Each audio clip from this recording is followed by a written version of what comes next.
ዋስጠኝ ቪዲዮን አቁሙ ዋስጡኝ እርግጥ አንተ የወርቁ ልጅ ነው እሱ ሲመጣ ከእሱ ጋር ብዙ ነገር መጥቷል። በጣም ታፌራስ ይሄንን ነው ቆይ ማለት እንዴት ሆኖ ገባ ወርቁ ያድጋል። ለሁለት ወር ብቻ ነው ግንኙነት የነበራቸው። በይበልጥ ደግሞ ጓደኞቼ ከሱ ጋር በጣም ጓደኞች ነበሩና እነሱም ያው የሱን ጥሩ ነገር ይነግሩኛል በማየውም ነገር ምናምን እንደገና ያው ከእለት እለት ፍላጎቴ እየጨመረ ምናምን ያንን ጭንቀት እንዲፈጥርብኝ ያረከኝ ማለት አባትህ በመልካም ሁኔታ አሳድጓል። አዎ በመልካም ሁኔታ አሳድጓል።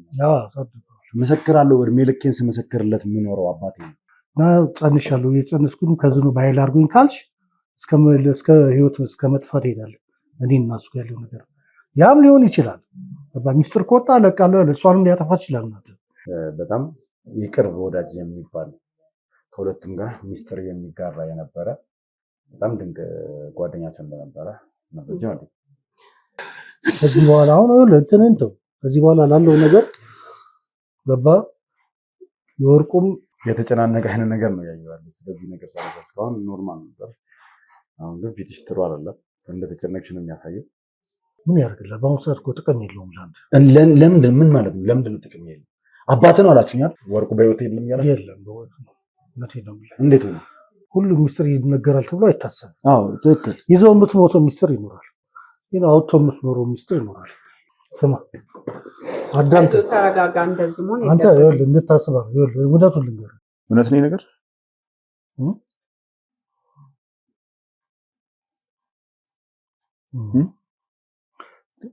ማለት ዝምታ ይበልጥ እያስጨነቀኝ ነው። የሚፈልግ ሰው ስላለ የሆነ የምናውቀው ሚስጥር ስላለ እኛ ሰው ስለሚፈልግ ማለት አንድ ሚስጥር ነበር። ገባ? የምን ሚስጥር? የሰው የሚከታተልም ሰው ነበር። ሶስት ነን። ወርቁ አንዳርጌና እኔ ነኝ። ወርቁ አንተና አባቴ ማለት ነው። እኔም ታፈሰ ነው ስም ያው ሶስታችን ነን። በቁርሹም በቂም እንዳይቀር በጣም ጓደኛሞች ልብ ልሁን ስለምንተዋወቅ እንደምንም ይሄ ሌላም ሽማግሌ ይዤ እነሱን ለማስማማት ሄድኩ። በቃ በማይታወቅ መንገድ ወርቁም ከሷ ጋር እንትን ብሏል። ይፈልጋታል ይነግረኛል። እኔ ወርቁ እናቴና አቶ ወርቁ ግንኙነት ፈጽመው እንደነበረ በዚህ ግንኙነት መሃል እኔ እንደተጸነስኩኝ ጭምር ነው መረጃ የደረሰኝ። ስለዚህ ምን ትለኛለህ? ይቆረፋሉ። በመሃል ወርቁ ይገባል ነገሩ ላይ ገባ። ድርጅቱ ይቃጠላል። ሆነ አደጋ ይደርሳል። የሳት የዛን ጊዜ በቃ እሱም ሊያዘው ይሄን ነገር ያደረገብኝ ወርቁ ነው ብሎ ከተማ ላይ ተወራ። ከተማው ላይ ብዙ ነገር ሄዷል። ወርቁ እሷ ለማግኘት ያንዳርጌ ጓደኛ ናት። ይሄ ወርቁን ተቆጣው ገባ። ያን እሷን ለማግኘት ብዙ ጥግ ድረስ ሄዷል። ስለዚህ ስህተት ውስጥ እንዳትገባ ብዬ ነገርኩት። ይህን ያክል እናንተን ሊያሻሻችሁ የሚችል ሚስጥር ከዚህ በፊትም ጉዳት አድርሶብን ያውቃል ነገር ብላ ምንድን ነው ማለት ይህን ያክል በዚህ ልክ እናንተ ከተማችሁን ጥላችሁ እስከዝም ለመሰለህ የሆነ ሚስጥር ብቻ ለአንተ አሁን አስፈላጊ አይደለም መግለጹ። ችግር አለው ለእኔ በነገር መግለጹ ለአንተ አስፈላጊ አይደለም። ሁሉም ጊዜ ይፈተዋል። በመሀል ወርቁን ማናገርኩት ለምን አትተውም ምናምን ብዬ በፍጹም እኔም ስለምወዳት አልተውም አለ። በፍጹም ወርቁ የሚባል ሰው እንዳለና ይሄ ሰው ለኔ ትክክለኛ አባት እንደሆነ አንቺ ደግሞ ይሄንን ሚስጥር ደብቀሽኝ እንዳለሽ አቤቱ ጌታ ሆይ እንዴት አይነት ጉድ መጣ! እንዴት እነዚህ ማወቅ የምፈልጋቸው ነገሮች ከማንም አይደለም ከአንቺ ነው። በጣም ብዙ ነገር እንድትነግሪኝ እፈልጋለሁ። ብዙ ጥያቄዎች አሉኝ ዛሬ ላንቺ። ይሄን ምንድነው? ጣራልኝ፣ ንገረኝ፣ በቃ ንገረኝ እባክሽን እናቴ። አለ 9 ወር ይወለዳል። እኔ ስንት ወር አጸነሰሽኝ አረገሽ ወለድሽኝ አይደለም ያልኩት። አንቺና እሱ አንድ ላይ መኖር ከጀመራችሁ ከስንት ጊዜ በኋላ ነው እኔ የተጸነስኩት ነው እኔ የተረገዝኩት ከስንት ጊዜ በኋላ ነው? አይ በቃ ትዳር መመስረት አለብሽ። ትምህርቴን እንኳን ሳልጨርስ በዛን ጊዜ ትምህርት ደግሞ 8ኛ ክፍል ደረሰ ማለት በጣም ትልቅ ነው። እሱ የተደበቀ ነገር እንዳለና ከነ ሚስጥሩ መሞት እንደማይፈልግ ምንድነው የተደበቀው? የሚሞት ሰው ደግሞ እንደማይዋሽ ምን የተደበቀው እኮ ለዘመናት እሱ ይዞት የነበረው ሚስጥር አባትም የዚህ አይነት ጥያቄ አልጠየቀኝም እኮ ንገሪኝና ለምን እንደጠየቁሽ እነግርሻለሁ።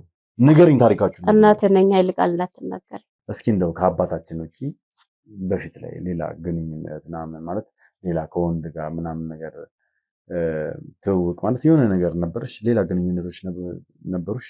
ብዙ ሰዎች የምንተዋወቃቸው ሰዎች አሉ። ያንን ሁሉ አሁን አስታውሽ ብትለኝ አላስታውስም። ግን ምንድነው የተደበቀው ሚስጥር ንገረኝ። ምንድነው ያ ነገር ምንድነው? በመሃል መርካቶ በጉጉት ሲጠበቅ የነበረው የንግድ ሱቅ ተለቀቀ። አመቺ በሆነ አከፋፈልና ጥራታቸውን በጠበቁ የግንባታ ቴክኖሎጂ ከ20 ካሬ ጀምሮ በ30% ቅድመ ክፍያ እስከ 10% በሚደርስ ታላቅ የዋጋ ቅናሽ ስናቀርብላችሁ በደስታ ነው። እንዲሁም የመኖሪያ አፓርትመንቶችን ከባለ 1 እስከ ባለ 3 መኝታ ለአጭር ጊዜ ብቻ በሚቆየ ማስታወቂያ ዋጋ ከ771 ሺህ ብር ቅድመ ክፍያ ጀምሮ ለሽያጭ አቅርበናል። እንዲሁም የባንክ ብድር ለምትፈልጉ ደንበኞቻችን አመቻችተን እንገኛለን። አፓርትመንቶቻችን በቂ የሆነ የመኪና ማቆሚያ፣ የመዋኛ ገንዳ፣ ጂምናዚየም፣ የንግድ ሱቆችና በቅርብ በሚገኙ በአራዳ ፓርክና ፍሬንድሺፕ ፓርክ ያሸበረቁ ናቸው። ለበለጠ መረጃና ለሳይት ጉብኝት ከታች ባለው ስልክ ይደውሉ። አባትህ በህይወት አለ። ስለምን አባት ነው እያወራሉት?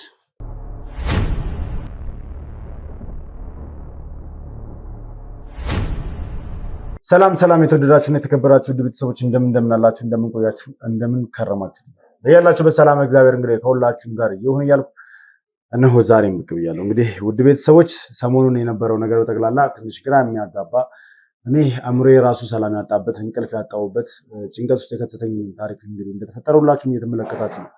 ማለትም እኔ በማላውቀው መንገድ እንዴት እንደሆነ ባላውቅም ምን አይነት ነገሮች እየሰማሁ እንዳለው ሁላችሁም ሰምታችኋል። ግራ የሚያጋባ ነገር ነው። እኔ እድሜ ልኬን እንግዲህ እስከዚህ ሰዓት ድረስ እስከዚህ እድሜ ድረስ እንግዲህ ማውቀው አንድ እናቴንና አንድ አባቴን ነው። ሌላ ተጨማሪ አባት ወይ ደግሞ ሌላ ተጨማሪ ቤተሰብ አለኝ ብዬ አንድ ቀን ማስቤም ጠርጥሬም አላውቅም። ነገር ግን እንግዲህ አቶ ዘነበ በቀደም በነገሩኝ መልኩ ሌላ አባት እንዳለኝ ትክክለኛ አባቴ አንዳርጋቸው እንዳልሆነ ነግሮ ነው እንግዲህ የፎቶ ማስረጃዎችን ማለትም አንድ ላይ ተሰብስበው የነበራቸውን ፎቶ ምናምን ነገር አሳይቶኝ ነው እንግዲህ የሸኘኝና በዛ መሰረት እንግዲህ አቶ ታፈሰን ሄጄ አግኝቼው እንደነበረ ሁላችሁም ተመልክታችኋል። ምክንያቱም አቶ ታፈሰ እንግዲህ ከታሪኩ እንደተረዳ ነው ለአባቴም እንዲሁም ደግሞ ለአቶ ወርቁም በጣም ቅርብ ነበረ። ብዙ ሚስጥራቸውን ያውቃልና ወርቁ ደግሞ ያው በተዘዋዋሪ ከአባቴ ጀርባ ማለትም ከአንዳርጋቸው ጀርባ ከእናቴ ጋር ግንኙነት ለመፍጠር በጣም ጥረት እያደረገ እንደነበረ እያንዳንዱ ነገር ሰምተናል። ያ ሁላ ነገር እንዳለ ሆኖ በመሀል ግን ክፍተት ሲፈጠር ገብቶ እንደነበረ ማለት ግንኙነት ጀምሮ እንደነበረና በመሀል የተፈጠረ ነገርም እንደነበረ ጭምር ነው አቶ ዘነበ የነገረኝና አቶ ታፈሰ በቀደም ሊነገረኝ ፈቃደኛ ያልሆነልኝ ማለት ነው። ከዛም ምንድነው ያው ነገሮችን በጣም ተረጋግቼ ለማረጋገጥ የቻለኝን ነገር እያደረኩ ነበረ። ዛሬ ያው ማታ ላይ እንግዲህ አቶ ታፈሰ አስቦበት ይሁን ምን አላውቅም፣ ብቻ በደንብ ከራሱ ጋር ተማክሮም ይሁን ከቤተሰቡ ጋር ተማክሮ እንደመጣ አድርጎኛል። ወደ ቤቱ ድጋሚ ጠርቶኛል። የሚነግረኝ ነገር እንዳለና ዛሬ ላይ ቁጭ ብለን መነጋገር እንዳለብኝ ነግሮኝ ቤቱ ተመልሼ መጥቻለሁ። እንግዲህ ቤት መጥቼ ያው እሱን አላገኘውም፣ ባለቤቱን ያገኘዋት። ስለዚህ እስከሚመጣ ድረስ ያው ደውለንለታል። እስከሚመጣ ድረስ ከአቶ ታፈሰ ባለቤት ጋር የተወሰነ ቆይታዎችን አደርጋለሁ።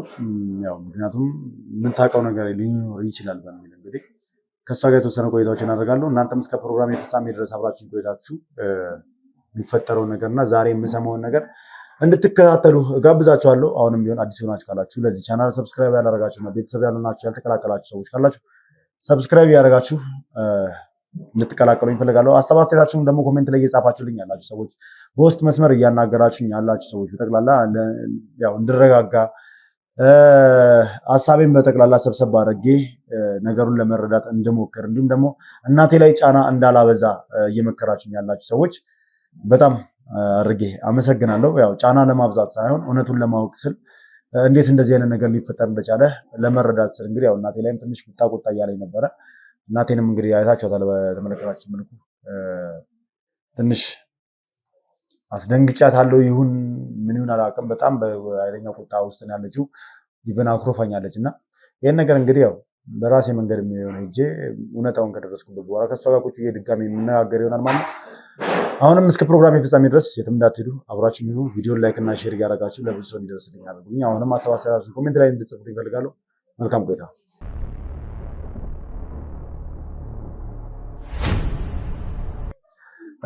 እንግዲህ ውድ ቤተሰቦች በዚሁ አጋጣሚ አቶ ታፈሰ የሚኖርበት ግቢ ውስጥ ትንሽ አጋጣሚ ፕሮግራም ነገር ስላለ ግቢ ውስጥ ጫጫታ ምናምን ነገር አለ እና ያ ነገር እንዳይረብሻችሁ። ምክንያቱም በአጋጣሚ ሆኖ ስንመጣ ያው የጎረቤት ሰዎች ፕሮግራም ስላላቸው ጉድ እያበዙ ነው እና የእነሱ ድምፅ ሊረብሻችሁ ይችላል። የእነሱ ድምፅ ላይ ፎከስ ከማድረግ ይልቅ እዚህ ጋር እኔ የሚያወራውን እኔ ከእነሱ ጋር የማደርገውን ቆይታ ላይ ፎከስ አድርጋችሁ ሁሉም ነገር እንድትከታተሉ በድጋሚ በትህትና መጠየቅ እፈልጋለሁ። አብራችሁ ነው እንግዲህ በጣም አመሰግናለሁ። ቤት እንድገባ ተፈቅዶልኛል። አቶ ታፈሰ ያው ዛሬ ባይኖርም እስኪመጣ ድረስ አንቺ ልበል እርሶ ልበል? አንቺ ብትለኝም ችግር የለም። መልካም እሺ፣ ከአንቺ ጋር ቆይታ አደርጋለሁ። ስለዚህ የአቶ ታፈሰ ባለቤት ነሽ። ከትውውቅ እንጀምራለን እና ስምሽን ለተመልካቼ ብታሳውቂልኝ፣ ለቤተሰቦቼ በደንብ ብታሳውቂልኝ ደስ ይለኛል። ማን ልበል ስምሽን? ስሜ ዝናሽ ይባላል።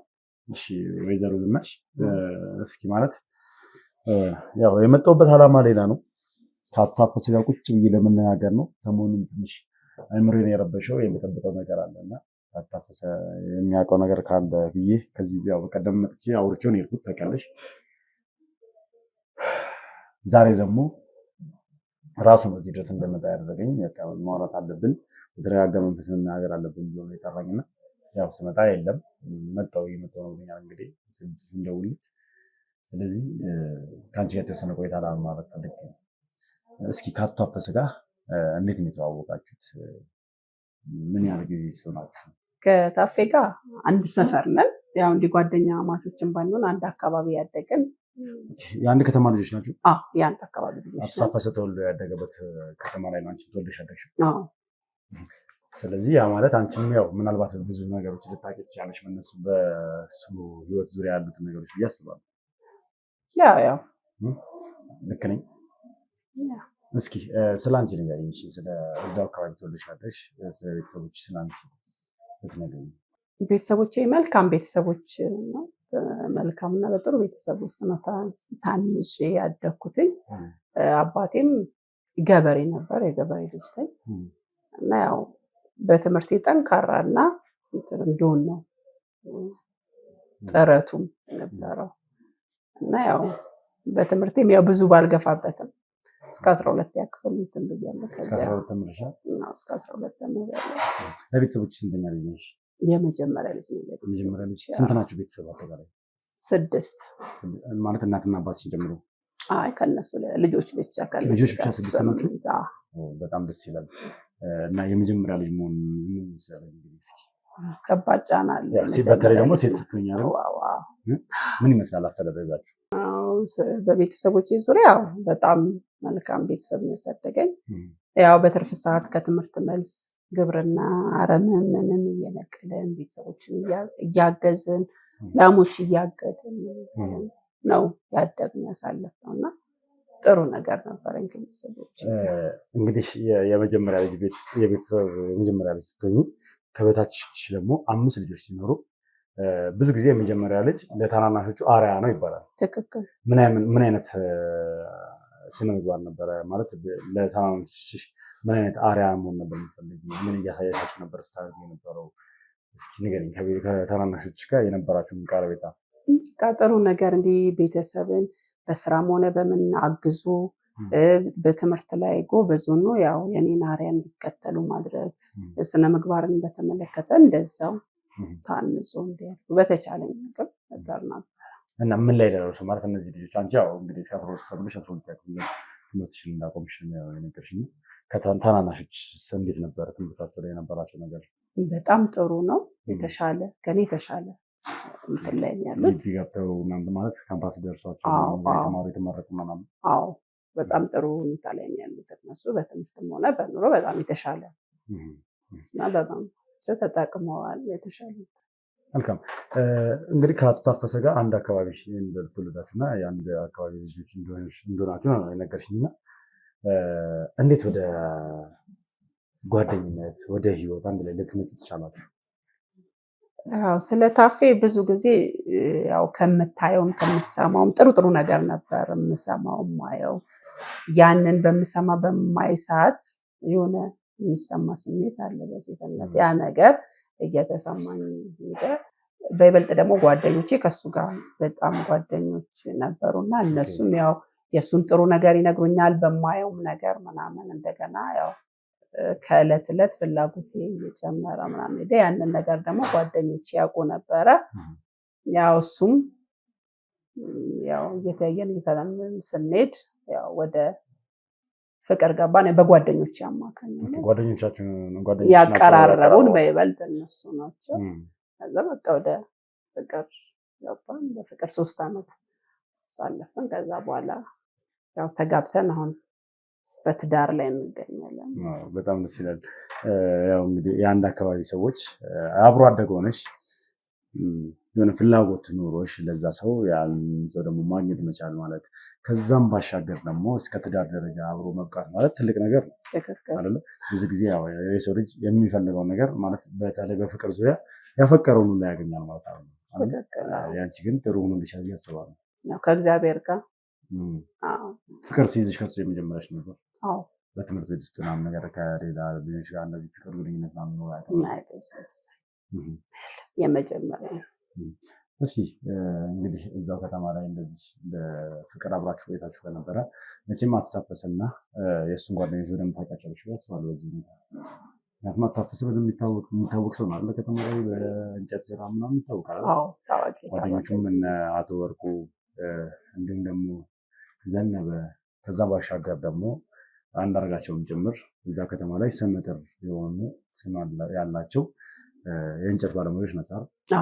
ስለነሱ የምታውቂው ነገር ነበር? ስለ ጓደኝነታቸው። ያው በጣም ጥሩ ጓደኛ ማቾች እንደሆኑ መልካም እንትኖች እንደሆኑ ያንን አውቃለሁ አያለሁ። ያው ከምትረዳ ያው ጥሩ በጣም ጥሩ ጓደኛ ማቾች ያላቸው እንትኖች ናቸው። ያንን አውቃለሁ። ያው አቶ ታፈሰ ሞር ለሁለት ጓደኞቹ ቅርብ ነበር። የሁለት ጓደኞቹ ሚስጥረኛ ነበር። ለምሳሌ የአቶ ወርቁና የአቶ አንዳርጋቸው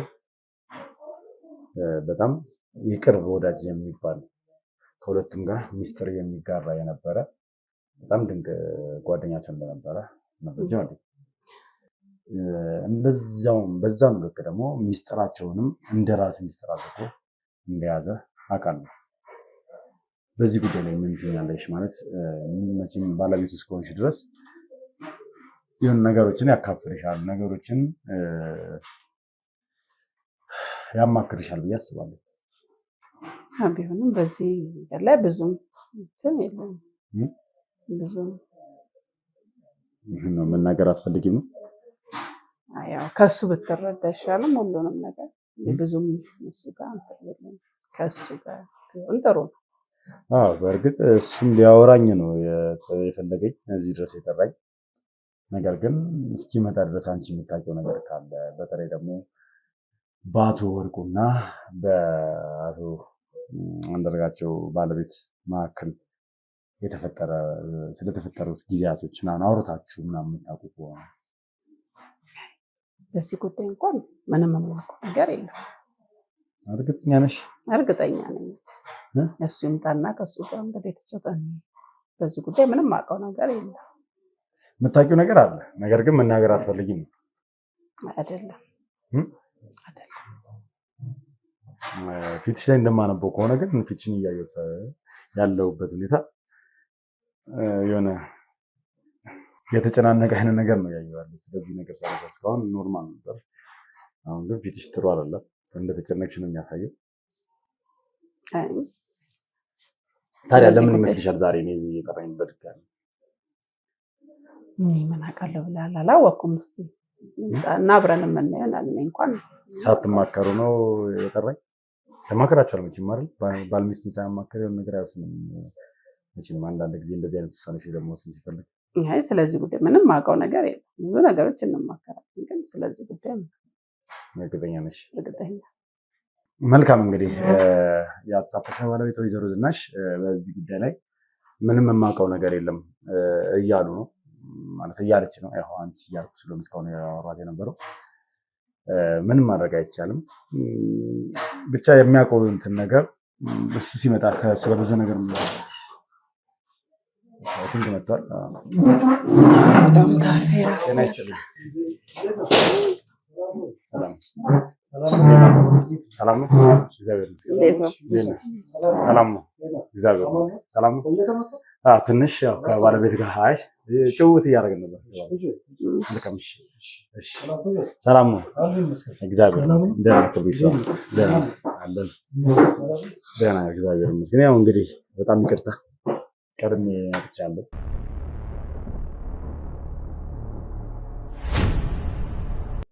አላስቻለኝም። ሰሞኑን ያው ትንሽ እንቅልፍም እያጣው ስለሆነ በዚህ ጉዳይ ላይ አሁን ደግሞ ላወራ እፈልጋለሁ። መናገር አለብን ስላልከኝ ያው በእርግጥ ከሰዓት ቀደም ብዬ ነው የመጣሁት። ያው እንደምታውቀው የኔ ህይወት አደባባይ የወጣ ህይወት ነው። የኔ ህይወት አደባባይ የወጣ ነው የምልህ እንዴት ነው ስለኔም ሆነ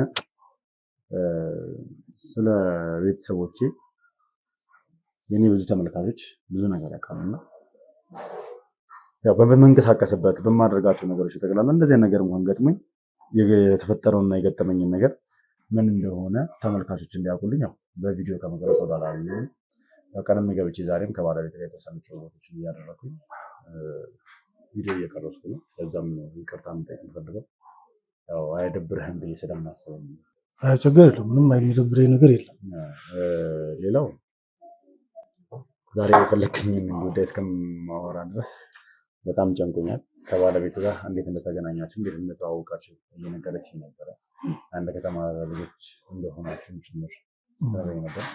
ያ ማለት ደግሞ አቶ ወርቅንም ዘነበንም እንዲሁም ደግሞ አባቴ አንዳርጋቸውንም ታውቃቸዋለች ብዬ አስባለሁ። ያው እሷም እንደምታውቅ ነግራኛለች። ነገር ግን ሚስጥሮች ያሉትን የተደበቁትን ሚስጥሮች ግን ምንም እንደማታውቅ አድርጋ ነው እንትን እያለች ያው ፊቷ ላይ እንደምታውቅ ያስታውቅባታል። ነገር ግን መናገር እንዳልፈለገች ጭምር ነው። ሁለታችሁም ቆንጆ የሚስጥር ደባቂዎች ናቸው ብዬ ነው የማስበው።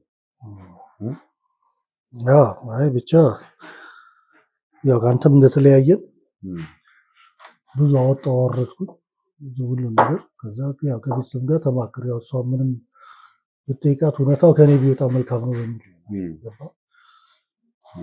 ስለዚህ ያው ለአንተ ጥቅሙ ኖሮ አልኖረውም ማወቅ መልካም ነው። ያው ነገሮችን ማወቅ እፈልጋለሁ። ግን ለምሳሌ አንተ አሁን ልጅ ነህ፣ ብዙ ጊዜ ነገሮችን በትኩረት አንተ ብዙ ነገር ጥረህ ተጣጥረህ እዚህ ደረጃ የደረስክ ልጅ ነህ። አባትም ብዙ ነገር ለአንተ መስዋዕት ያደረገ ልጅ ነው። ገባ። ዛሬ አንዳርጌ የለምና አንተ ወደ ሌላ አቅጣጫ ነገሮችን ወሰዱ አስፈላጊ ማወቁ እንዳለው ነው። አባት እንዴት እንዳሳደገ ጥርጥር የለውም። እዚህ ጋር አንተ ከዚህ በኋላ የምትሰማው ነገር አንተ ምናል ፍላጎትን ለማወቅ እንጂ አባት ያለምንም በደልና ተጽዕኖ ያለምንም እንትን ነው እዚህ ደረጃ ላይ ያደረሰክ ጥሩ አባት ስለሆነ ያ እዚህ ድረስ አንተ አሁን ዳር መሄድ እውነታውን ለማወቅ ዳር መሄድ ጥሩ ነው፣ ተገቢ ነው ብዬ አላለሁ። መጣርህ ጥሩ ነው፣ ለማወቅ የምታደርገው ነገር ጥሩ ነው። ከሰማው ነገር አይምሮክ ያርፋል ብዬ ስለማስብ ይመስለኛል። ግን በአንድም በኩል የሰማው ነገር ይመስለኛል ሁሉ ነገር ጥሩ አይደለም። ይሰማው ከዘነበ አልገባኝም ማለት ትንሽ ጭንቀት እንዲፈጥርብኝ ያደረከኝ ነው ማለት አባትህ በመልካም ሁኔታ አሳድጓል። አዎ በመልካም ሁኔታ አሳድጓል። መሰክራለሁ። እድሜ ልኬን ስመሰክርለት የሚኖረው አባቴ ነው። ምክንያቱም እኛን ለማሳደግ እሱ የሰጠንን ፍቅር ያደረገልንን ነገር የሆነልን ህይወት የኖርነውን ህይወት እና ያስተማረኝን ትምህርት በህይወቴ ልረሳውም ለአፍታ ለዘነገውም ማለት ነው። ግን አሁን ላይ የመጣው ዜና ደግሞ ጭራሽ ማለት እኔ አባትነቱን እንድክድ ወይ ደግሞ አባትነቱን እንድጠላ ሳይሆን እንዴት እንደዚህ አይነት ነገር ሊፈጠር ይችላል? እንዴት ሊሆን ይችላል? እውነት ነው ወይ እያሰማሁ ያለሁት ነገር ሚሊዮን ነገር እና እንዴት ሆነ? እንዴት ማለት እናቴ እንዴት ልትደብቀኝ ትችላለች? ነገር ሚሊዮን ነገር ለማወቅ ነው። ከዛ ባሻገር ማለት ብዙ ጊዜ ምን መሰለህ በህይወት ዙሪያ ብዙ ሚስጥር የሚደበቅም የሚወራም አለ። ሁሉም ሚስጥር ይነገራል ተብሎ አይታሰብም። ትክክል። ይዘው የምትሞተው ሚስጥር ይኖራል። አውጥቶ የምትኖረው ሚስጥር ይኖራል። ይሄ አሁን ግዴታ አሁን አንተ ማወቅ አለብህ። እኔ ገምቼ አስቤ ለዛ የዛ የጥሩ ልጅ አባት ይህን ነገር ብታውቀው ለአንተ ተጽዕኖ ይኖራል ብዬ ስላላሰብኩ ነው እንጂ ግዴታ አውቃለሁ ብለህ እንደተዳፈነ የሚኖር ሚስጥር አለ። ይህን ማመን አለ። ወደፊት አንተ በህይወትህ ታየዋለህ ይመስለኛል። ገባ? ያ ስለሆነ ነው። ገባ? አሁን ማለት አዝማሚያው ምንድን ነው አልገባኝም። እየሰማሁት ያለሁት ነገር ትክክል ነው እውነት ነው? እንግዲህ ለምን መሰለህ አንተ አሁን ነገሮችን ተረጋጋ። እኔ ባለፈውም ብያለሁ፣ ተረጋጋ፣ ለነገሮች አትቸኩል። ግድ ነው። እኔ አሁን ከቤተሰብ ጋር ተማከርኩ፣ ብዙ ነገር ሳስበው ሁሉን ነገር ተማከርኩ። በቃ ማወቅ ያለብን ነገር ማሳወቅ ግዴታ እንደሆነ አሰብኩኝ። ያው ገባ? በበፊት በአባት ህይወት ላይ ማለት ነው በእናትና በአባት ህይወት ላይ ያለው ነገር ለማወቅ ማለት እርግጥ አንተ የወርቁ ልጅ ነው። ምን አሁን የወርቁ ልጅ ነው ማለት ነው? እሱን እናወራለን። አንተ አሁን ተረጋጋ። ልጅ ነህ ስትል ምን ማለት ነው? ይኸውልህ ይሄ ሁሉ ጥረት ላይ የመጣው አንተ አሁን ተረጋግተህ እንድትሰማና እውነቱን ለማወቅ ነው የፈለግከው አይደል? እንድትበሳጭና እናት ላይም ተጽዕኖ ቤተሰብ ላይ እንድታመጣ አይደለም። እውነታውን ማወቅ ነው። አንተ ማወቅህ የበፊት ህይወትን የነካብህ ነገር የለም። በጥሩ ሁኔታ ሆነ የመጣ ልጅ ነው። ማወቅ መልካም እንዳለው ነው። ለምሳሌ እኔም ይዤው እንድሞት አልፈልግም። አንተም ነፍሱን አይማረው ብለህ እንድትኖር አልፈልግም። ገባ? ማወቅ ያለብን ማወቅ መልካም ነው። ገባ? አንተ አሁን የወርቁ ልጅ ነው። ምን ማለት ነው? የወርቁ ልጅ መሆንን እየተከሰተ ያው በአንድ ወቅት ላይ እናት በጓደኝነት እያሉ ከአባት ጋር ተጣልተው ለአንድ ወር የሆነ ጊዜ ተለያይተው ነበር ብያለሁ። ያን ክፍተት አይቶ ወርቁ ከሷ ጋር ግንኙነት ነበረው ብያለሁ። ከዛ በኋላ ያ ጥረት እርቅ ተደረገና እንደምንም ተሯሩጠን እናትና አባትን ለመዳር ሮጠን አገባች። በዛ መሃል ግንኙነት ነበራቸው። አንተ በመሃል ሳይታወቅ ተጸንሰዋል። ኢየሱስ ክርስቶስ። እውነቱን ምንም እየሰማሁት ይህንን ነው። ቆይ ማለት እንዴት ሆኖ ገባ? ወርቁ ያድጋል። ለሁለት ወር ብቻ ነው ግንኙነት የነበራቸው? በዛ ሰው እኮ በአንድ ቀን ነው። ግን በሁለት ወር ግንኙነት ውስጥ ወደ ሌላ ነገር ከግንኙነት አልፎ ወደ ሌላ ነገር ውስጥ ገብተው ነው። እንግዲህ የሆነ ግንኙነት ተፈጠረ። ገባ? በዛ ማለት ይሄ ሚስጥር እናት ጋም ወርቁ ጋም ቀርቶ ሲኖር ቆየ። ገባ? እንዲህ እንድታስብ አይደለም። ስማ አዳምጥ። አንተ ይኸውልህ እንድታስብ አይደለም። እውነቱን ልንገርህ። አንተ ለመሰለህ አሁን የበፊት ላይ ከአንዳርጌ ይኸውልህ ብዙ ነገር ተበድለ ኖሮ ቢሆን ኖሮ እኛም እናዝን ነበር። አንተ ለሌላ አርአያ መሆን አለብህ። ገባ? ማወቅም መልካም ነገር ነው እና እናትንም ማስጨነቅ የለብህም። ገባ? በዚህ ለእናትህ ቢሆን አስብ። ገባ? ማስጨነቅ የለብህም። አባቴ ግን አንዳርጋቸው አያውቅም። ገባ? ምን ዋጋ ጥቅም የለውም ቢያውቁ። ገባ? ቢያውቅ ኖሮ ጥሩ ነገር የሚፈጠር አይመስልም። ገባ? አንተም ተረጋጋ። ምን ሆናል? ወጣት አይደል? ስማ እንጂ ቀና በል። ምን ሆናል? እንደዚህ ይሄ የሚያሳስብ ነገር የለም። ስማ እሺ በለኛ። እሺ በል አዳም። እንደውም አንተ ማድረግ ያለብህ አሁን ከዚህ በኋላ ላለው ነገር እሺ በል። ከዚህ በኋላ አሁን እንትንን ተው። ከዚህ በኋላ ላለው ነገር ገባ? የወርቁም ሌላ እናት አባትም ባይኖሩ ቤተሰቦች አሉት። ከነሱ ጋር ተገናኝተህ በቃ እንትንን የምትፈልገውን ነገር ብቻ ከነሱ ጋር ሰላማዊ ግንኙነትን መቀጠል ነው እንጂ ከዚህ በኋላ ጥቅም የለም። ገባ? አባቴ እንዴት ያላወቁ? ለምን ያላወቁ? አባተ አላወቅም። ይሄ ነገር ቢታወቅ ጥሩ ነገር የሚፈጠር አልነበረም። ገባ እንዴት ነው ያላወቁ? ማለት ከእሷ ጋር ሲጋባ እሷ እርጉዝ ከነበረች እንዴት ነው ያላወቁ? በቃ በመሀል ጽንስ ተፈጠረ፣ እነሱም ተጋቡ። ከዛ በኋላ አንተም ተወለድ። ስትወለድ ገባ ጽንሱ ወደኋላ ዘግየት ሲል ያለ ቀኑን የተወለደው በሚል ተወለድክ። ግን በቀንን የተወለድከው እንደውም ከቀን አልፈ ገባ። ያው ከጋብቻው ጊዜ ጀምሮ ያለው ነገር ስለተቆጠረ ነው። ገባ። ያን ብሎ ያ ማንም ሰው በህይወት ዙሪያ ላይ በህይወት እንትን ላይ ሲከሰት ይሄ ነገር ይከሰታል። ገባ። በዛ መሀል ተወለድክ አንተ፣ ለዚህ ደረስክ። ገባ። በዚህ የተነሳ ነው አንተ አሁን አትረበሽ። በቃ ማወቅ ያለብን ነገር ማወቅ ግድ ነው።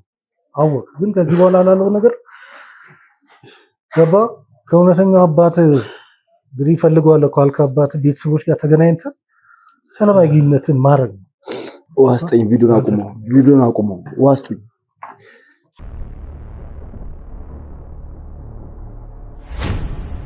የተፈጠረው ነገር በጣም ይቅርታ ተመልካቾች፣ ይቅርታ እንድታደርጉልኝ እፈልጋለሁ። ስሜቴን ትንሽ መቆጣጠር እያቃተኝ ነው።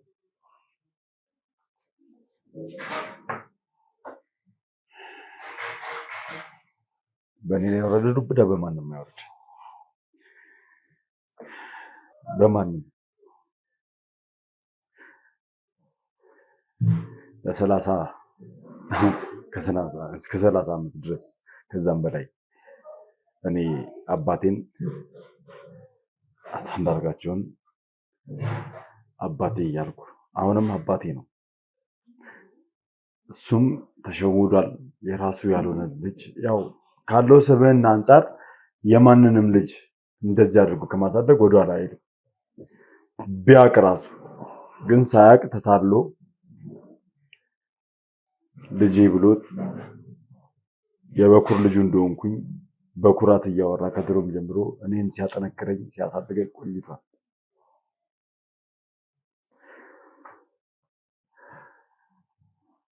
ለዛሬ ማንነቴ ለዛሬ መሰረቴ እሱ ነው፣ ማንም አይደለም።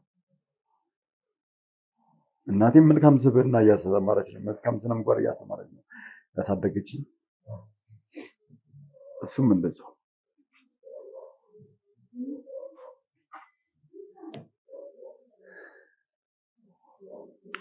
ግን ደግሞ ይሄ እውነት መራር ነው፣ እውነት መራር ነው።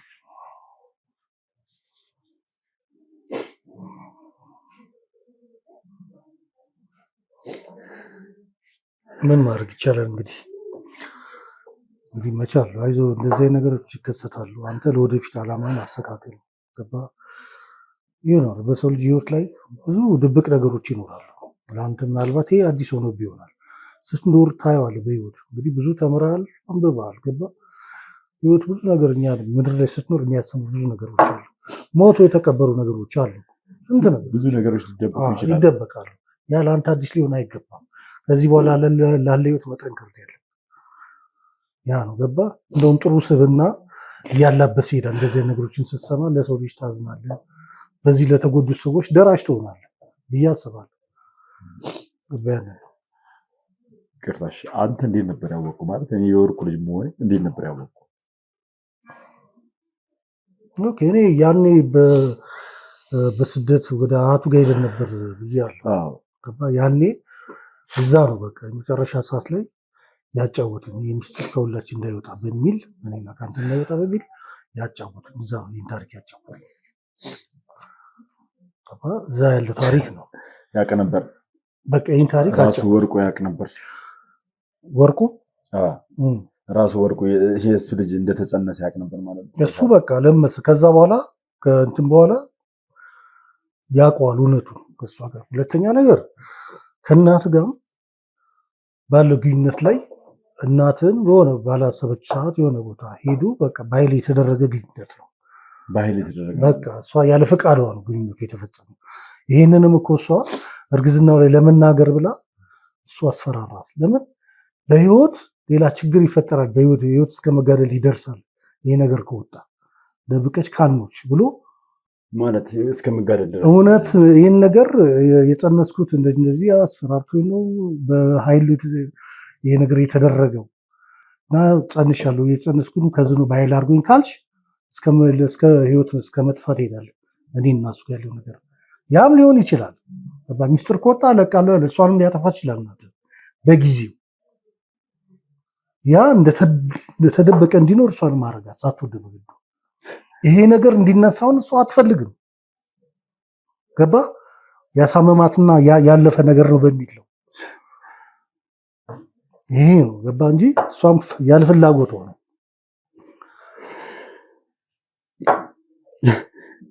ስለዚህ ይህን ነገር ላናደርግ እንዳትነግረው አስፈራርቷታል።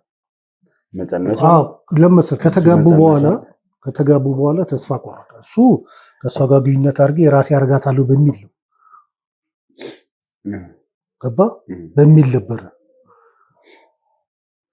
ከዛ ምናምን ተጽዕኖ ተፈጠረ። እኛም ተሯሯጥን፣ ሽምግልናው ምናምን ተሯሯጥን፣ ቶሎ እንዲሆን ነገር አድርገን ሄደ ገባ ታሪኩ። ከዛ በኋላ እኔ ስሰማ ከወርቁ ለራሴ ተረት ነው የሆነብኝ ይሄ ነገር። መጀመሪያ አውቀው ታዲያ ሰምተው ለምንድን ነው ላንዳርጋ ነገር ጓደኛ ነው አይደል? ማለትም እንደዚህ አይነት ነገር ተቀብሮ ሲቆይ ይሻላል በሚል ህይወት ነው የምትለያየው ገባ። ለእናትም ጥሩ አይሆንም ወይ ለአባትም ጥሩ አይሆንም። እንደተዳፈነ ሲኖር በቃ ይሄ ነገር ይሻላል በሚል ነው።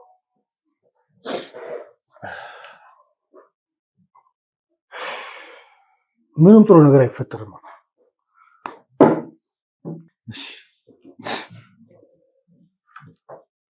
እንደዚህ አይነት ማለት ተረጋጋ። አንተ መጀመሪያ ለመረጋጋት ነው።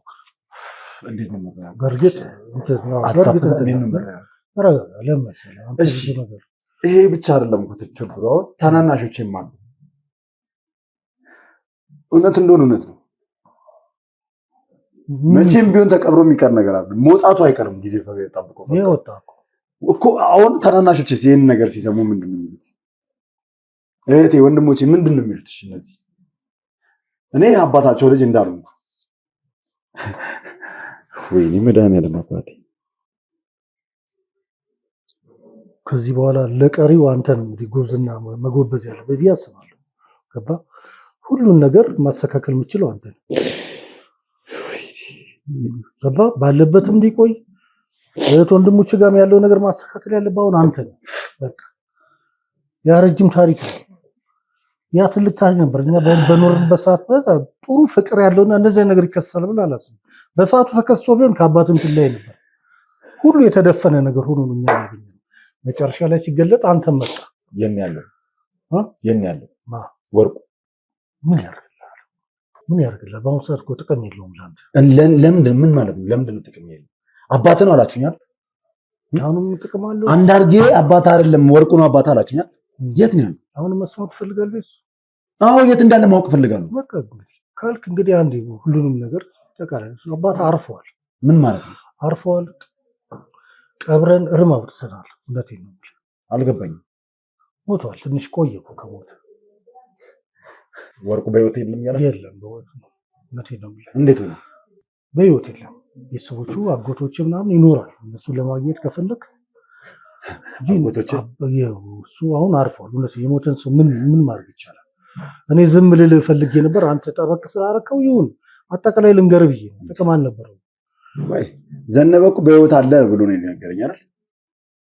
ዘነበ አባትህን ማግኘት አለብህ ብሎ አይደል? ይሄን ሚስጥር ይዞ ከምሞት ብሎ አይደል የነገረኝ? እውነቴን ነው። እናንተ ለምንድን ነው ሞታል? እኔ እውነቱን ነው። ይሄን እኮ ከዘመዶቹም ትረዳለህ። ነገ ስትገናኝ ከወንድሞቹ የምትረዳው ነገር ነው ነገር። አሁን አንተ ስላጠበቅክ በቃ አንድ ይሁን ስላልክን የነገርኩ።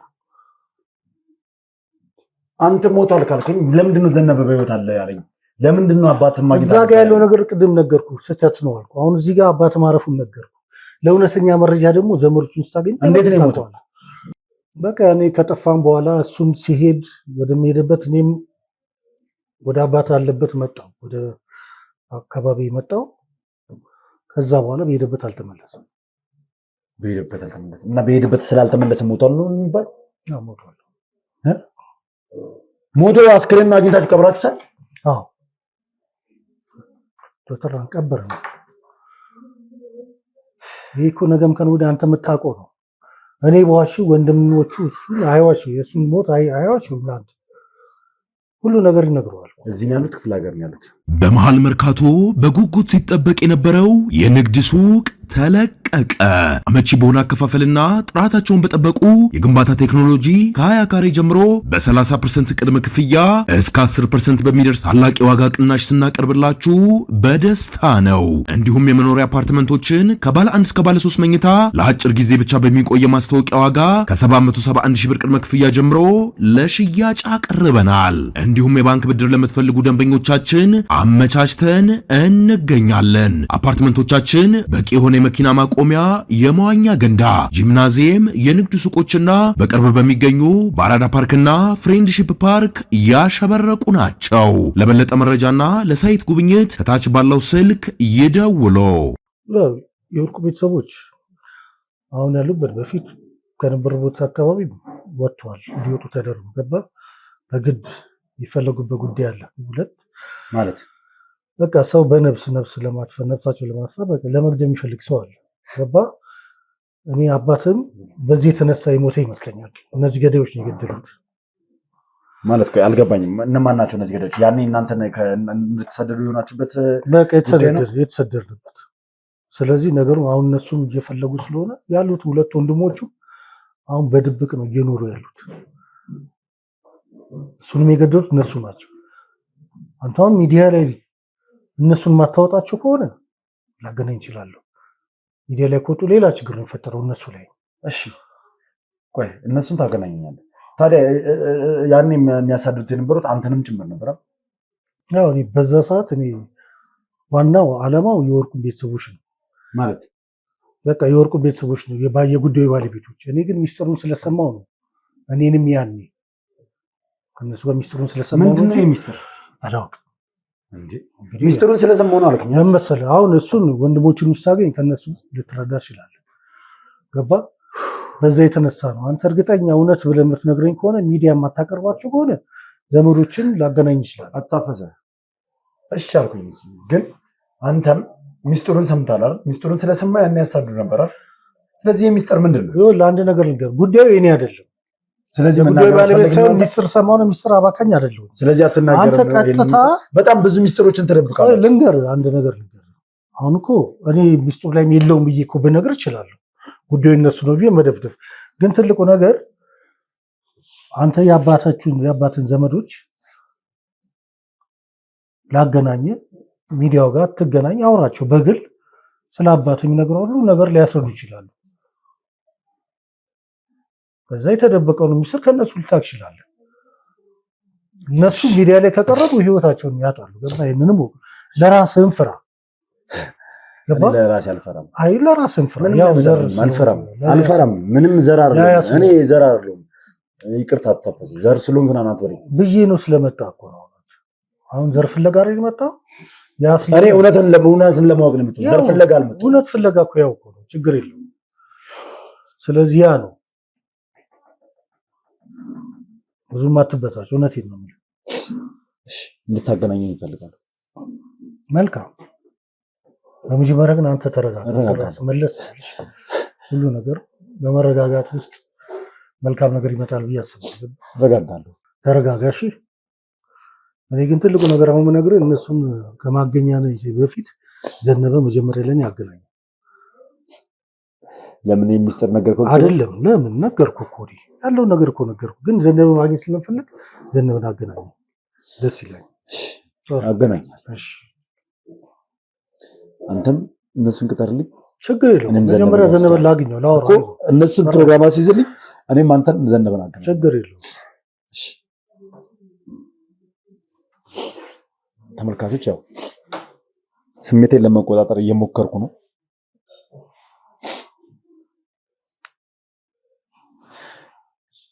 ምን ብዬ ቤተሰቦች ፊት ለፊት እህቴና ወንድሞች ፊት ለፊት እንደምቆም አላውቅም። ከማን ጋር በዚህ ጉዳይ ላይ ማውራት እንዳለብኝ አላውቅም። ከእናቴ ጋር እንዴት እንደምነጋገር አላውቅም። በዚህ ጉዳይ ላይ ለማንኛውም በቃ ለዛሬ ብቀኝ ተረጋግቼ ምንደርስበትን ነገር አሳውቃችኋለሁ። በያላችሁበት ከሁላችሁም ጋር ሰላም እግዚአብሔር ከሁላችሁም ጋር አብራችሁ ይሁን።